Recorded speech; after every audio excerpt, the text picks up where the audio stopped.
Hello, everyone. This is Dr. TJ On. Welcome to today's episode, Podiatry Profits, Season 1, Episode 31. In this episode, I'm going to talk about how to create a lean and mean private practice you will love. Welcome to the Podiatry Profits Podcast, where you will discover how to get more patients and multiply the profits of your practice with minimally invasive foot surgery, proven marketing systems, and ethical influencing to your patients. And now, your host, board-certified podiatrist, best-selling author, speaker, and founder of TJ On Coaching and Consulting, Dr. TJ On. Okay, let's dive right in. So to create a lean and mean private practice, what do I mean? It has to be profitable, right? You cannot exchange your expertise for little money. Let's be honest. Let's be transparent here. I'm talking about private practice profits. If you do not generate profits, you might as well not do it. Are you with me? I mean, if you're not going to make high profit on your work,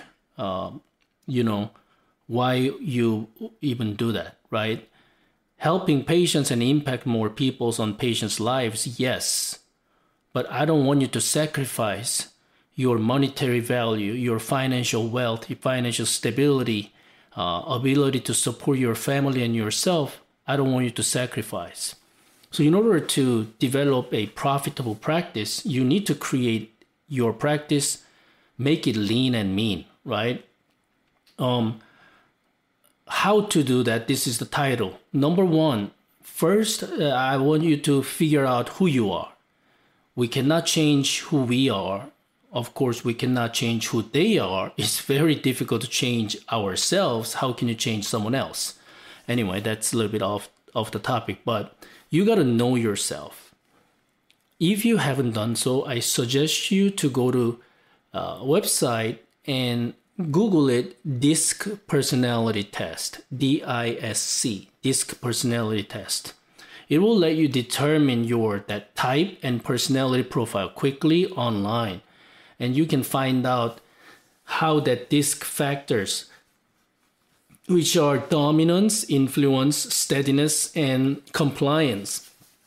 And that explain your behavior towards the others and also the everyday things you do. Again, dominance, influence, steadiness, compliance. And based on that quick test, it'll take a few minutes, but it's amazing that how resembling, how close and how detailed that it'll figure out your typical personality. It'll go down to 15 different profiles. So if you do, send me a direct message or leave me a comment on my social media. Pretty much everything's DRTJON. My Instagram handle, DRTJAHN. So if you haven't done so, please follow my Instagram and send me a DM. Hey, TJ, I just took the DISC personality test and this is me. Okay, I'm curious what other doctors and colleagues have their personalities. Mine, it's called the results oriented. There's no surprise for me because I am super results oriented, outcome oriented. I highly value in action taking and show up type of thing. And I work fast, very efficient. I'd like to lead the team, group. That's my personality. And funny thing is, when I look at my results, it's crazy. That dominance is like just over the top. And influence is way high up there. And steadiness is somewhere low side. And compliance is low side. Once and they send you the detailed report, what those means and stuff like that. Why do I say this? Because if you know your personality, and you will kind of learn how to how to control yourself based on your personality and cope with others, and how you can handle your staffing, because you're an entrepreneur and you need to lead a team, either small or big team. You need to be a leader, and knowing yourself, it helps. Trust me. And also your staff, I highly advise your office manager, your associate doctors, your MAs, front staff. You pay for them. It's like $7 or so. And then just have them take the test, make it mandatory. And, that's what we did. And you find out who they are, and you'll develop much better communication skills with your own staff. Okay, so that's number one. Number two, know your lifestyle you want. What kind of lifestyle do you want to have currently, or in the near future, or 5 years down the road, 10 years down the road? So first, your personality, but then second, what kind of lifestyle do you want to create? Do you like to go travel? Do you like to spend more time with your family? Do you like to go minimum four times a week, go to yoga? Do you like to go 1 to 2 hour hiking 2 times a week? So you can develop your practice around your preferred lifestyle. I don't want you to create your practice first and then trying to hustle to make your desirable lifestyle work with your current practice. Does that make sense? Because I want, we live once, and I want you to create the lifestyle you want to live. And I don't want our practice to be on its way. Does that make sense, guys? So if you're not happy how your practice is running currently, how your work style, work hours, work days, your practice model, if it is not coping with your lifestyle that you desire, you need to change. Transform, get mentor, coach, consulting program, do whatever it takes to transform your practice in such a way so you can have your lifestyle you want. It's not worth to hold on to that practice model that doesn't work for your lifestyle and hate it every day. It's gonna be bad for your emotional health, mental health, physical health, and also your family. If you have a family and kids, children, I did the other day, put a post in my Podiatry Profits free Facebook group. I said, who else here has a kids and running private practice? ? And a lot of doctors jumped in. Some doctors have 3, 4 children and trying to hustle. Again, that kind of drove me to create this episode. Again, it's not worth to sacrifice your life to private practice because that's just the way your practice is currently. Change it.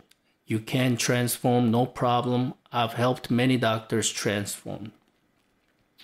So that's number 2. Number 3, you have to make a decision. Do you want to develop a volume-based or quality-based practice model? So volume-based model, you may have imagined already, it is usually insurance-based model. You need to see 30 to 40 patients a day. But reimbursement is low. So many rules and regulations. So to make it worthwhile, it's very difficult to develop 7-figure private practice if you're practicing solo based on volume. It just number don't work because we only have so many hours a day. Do you agree with me? Let's say you work 8 hours a day, work 4 or 5 days a week, 30, 40 patients a day. So 4 days, like 180 to 200 patients a week. That's 800 patients a month. but each patient LTV, or the value per customer or value per patient is not that high, like maybe top few $100s. I'm just in average that I have worked with. So in order for that model to work, it's difficult to become financially stable and profitable if you practice solo. You may have to develop more locations, hire more doctors, associate doctors, and hire more staff. So you need to kind of build like mega style practice. And you might have to go into more managing director side to oversee things. And so it has its pros and cons. To me, it's more cons. That's my personal preference. But I've had great several successful podiatry practice owners who have multiple practices, multiple doctors, and run very successfully. So don't get me wrong. I mean, it's doable. So that's one way. Number two way is that quality based, which I personally prefer, because remember my personality and the lifestyle I want. So quality based model, it fits to my lifestyle that I want to have. It is most likely hybrid concierge model, meaning like balance between good insurance plan and cash pay model.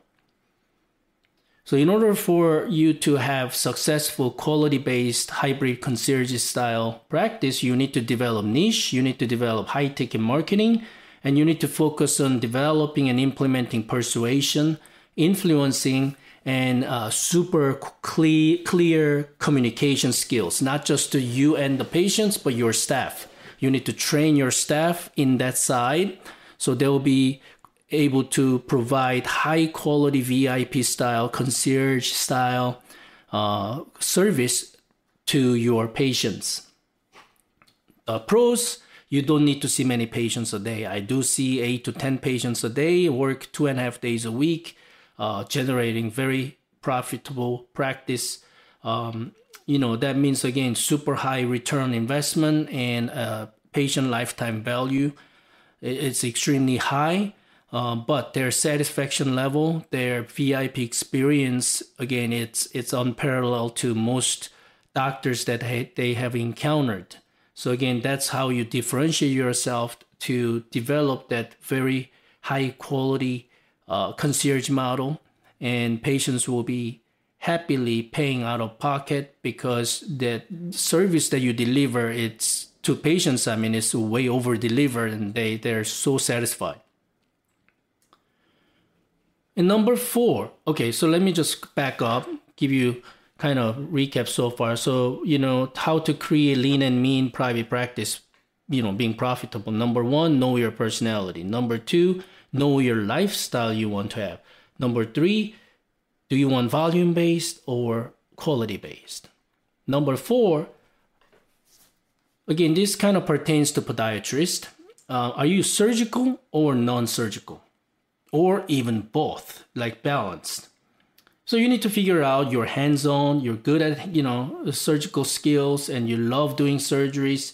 Do you accept challenges and risks that come with surgeries, And you need to, and you like gadgets, like all these new latest medical technologies, a lot of different ways to find out what you prefer and what you like to develop around your lean and mean private practice. And based on your preference, you need to execute proper marketing skills, proper marketing plans, because you need to attract right type of patient clientele, correct? If you are non-surgical and then you're like barking on wrong trees, creating all kind of social media posts that doesn't have anything to do with your preference, you're going to attract wrong type of patients. And that's a waste of money, time, energy, resources. It's not lean and mean, right? Okay, and lastly, systemization. I'm big on that because it will simplify. It will drain less energy from you day to day. I've been practicing since 2003, so it's 18th year, right? So I know one or two. I mean, I've, not only my own practice, but I've been helping, many other podiatrists and other medical professionals past 5 years. So, I've seen them many different styles and models and staffing, and I realize doctors who are successful, they do have system all, super organized and down to the detail that it works in and out, on and off, in and out. To be able to create those kind of smooth-oiled, well-oiled machine, your practice runs like well-oiled machine, you need to have the systems. So SOPs, which stands for Standard Operating Procedures. Create SOPs for everything. Protocols, create protocols for everything. Patient intake process, patient reminder process on the phone or email or text messaging. Everything you create a system. So surgery, scheduling phase, pre-op document phase, office-based surgery day system, post-operative system. Everything you create a system, SOPs and protocols. This way you can train your staff. And as you know, your staff sometimes creates, unfortunately, dramas. Their own personal issues. Your staff can be sick. Yourself can be sick. Something happens. You might not be able to make your clinic. Your staff may be off unexpectedly. Then what happens? As long as you have SOPs and protocols, you can train your staff regularly. You can monitor based on your SOPs and protocols. So staff cannot make excuses. It's all well written on the manual, and then you have regular training schedules, regular monitoring. And they also, these are not set in stone. You can always optimize, tweak them, and improve them. That's the beauty of SOPs and protocols. Is something that is not set in stone, but it can be improved over time, or the trend, new healthcare change. All we need is to go review it and then tweak it. And you can delegate. Your staff can delegate. If a senior staff can train junior staff now based on SOPs and protocols. You see how these can make your private practice lean and mean, hence profitable, hence not sacrificing your hours, hence you can only focus your precious time, energy, either physical or emotional or brain power, onto only things that matters the most. So you will be spending your time wisely, efficiently, and with the productivity. To recap, lean and mean private practice that are profitable. Number 1, know your personality. Do the DISC personality test. Number 2, know your lifestyle you want to create. Number 3, do you want to develop volume-based or quality-based? Number 4, are you surgical or non-surgical or both? Number 5, systemization. Sounds good? I kind of tried to run through very fast, but anyway, that was the main topics that I wanted to discuss with you at this episode. If you like this episode, please don't forget to subscribe to my podcast channel.